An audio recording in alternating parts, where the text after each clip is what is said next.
In the year 1969, a young Mill Hill missionary left South Tyrol in the northern part of Italy to Kenya in Africa to begin his missionary work. 53 years later, this is his story. He is Father Adolf Pearl, and people call him Father Alleluia. Asante sana, Father Alleluia. I introduce myself first for my story. I'm Adolf Pearl. The place where I was working, and whenever when I got my first appointment, at that time my greeting always was Alleluia. So people can also call me Father Alleluia.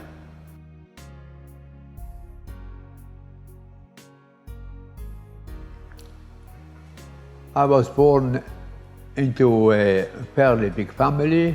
We were 9 children, of whom 8 of us grew up.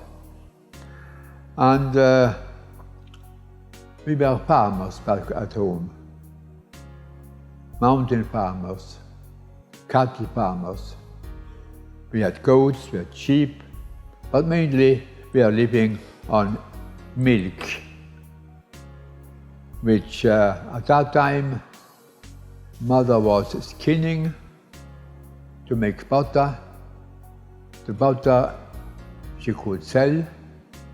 The skinned milk we used for the pigs and also for ourselves, for cooking.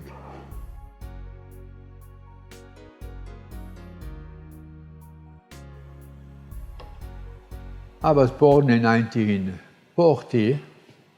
At that time was the time of the Second World War.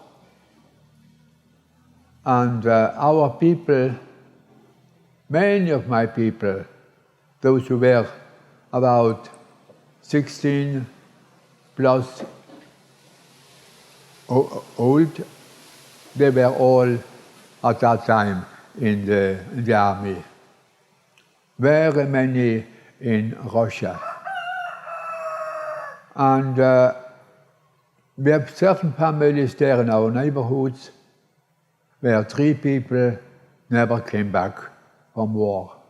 They didn't know whether they died, were killed, they were just missing. Very sad for our neighborhood there. When you go into our church there, parish church, then you see labels of all the people who were missing or were killed in the army.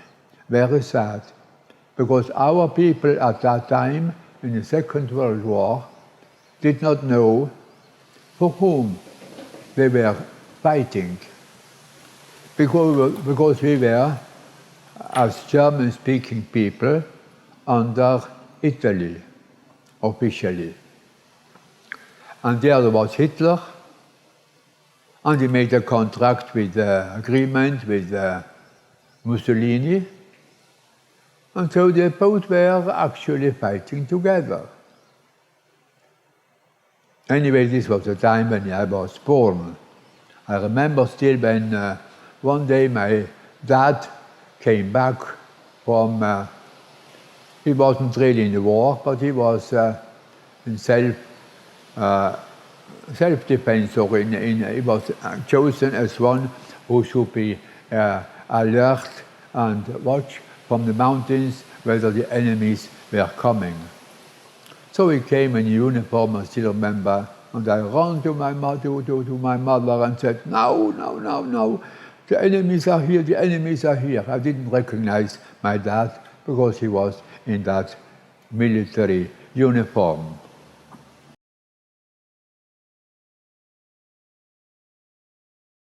We were a poor family in a way, because all we lived on was about 12, 13 cattle and the milk that they produced.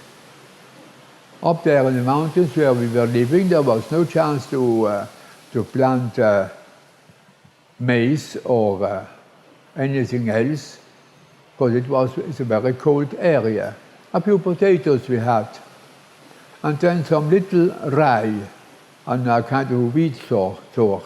But again, usually we didn't get much harvest from there, only for our own consumption. We had our own water mill. Every farmer almost had a water mill. The little grain which we bought or which we got, we still ourselves grind it with the water, in the water mills. All the hay, all the grass for the cows, we had to collect from faraway areas.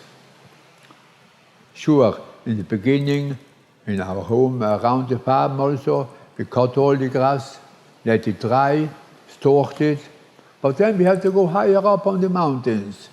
Sometimes about 2 hours walk up on the mountains, and again we cut grass, hay there, and then stored it there for winter.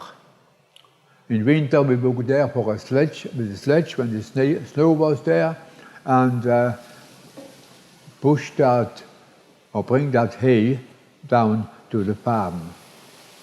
So the cows, it was only zero grazing. The cows had to stay inside, they were fed there, they were milked there, they were cleaned there, brushed there, made clean, and then, in that way we survived life. When I got a little boy then, when I was about 11, 12 years old, then people from the surroundings there, the farmers, we were 20 farmers there, they all had goats.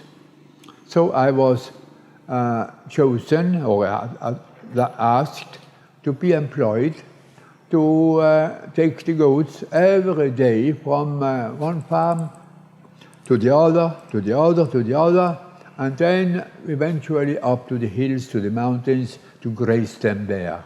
So for 2 years I was looking after these goats of the community. And all I got along was some bread, and then was hard bread, really hard bread, but which I didn't mind. That's our custom. We had bread which was a year old sometimes. But it was not loaves, it was flat bread. And then, of course, we milked the goats there, and I could survive until evening. In the evening, then brought the goats back again to the various farmers. So in that way, I also got really in love with the animals, with small animals, but also with cows, because also I was milking the cows, helping the parents to milk them all by hand. It was a tough life, but together with my sisters and brothers, we are working hard to help the parents to survive and to continue.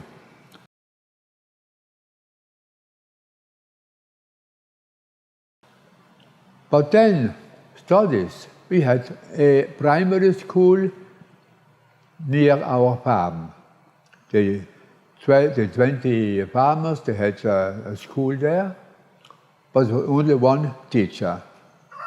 One teacher, and there were supposed to be 8 classes. We were about 20, 25 pupils in that school, in one building, in the same classroom, and there was only one lady teacher there teaching us. Just imagine Standard 1 and Standard 8, they're all in the same classroom, all to be taught. A tough job, I suppose. Only then, twice a week, the parish priest would come and he would teach us religion. And then we were separated, the small ones and the big ones, we were taught differently.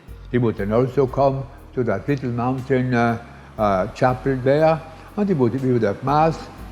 The chapel was just next to the primary school.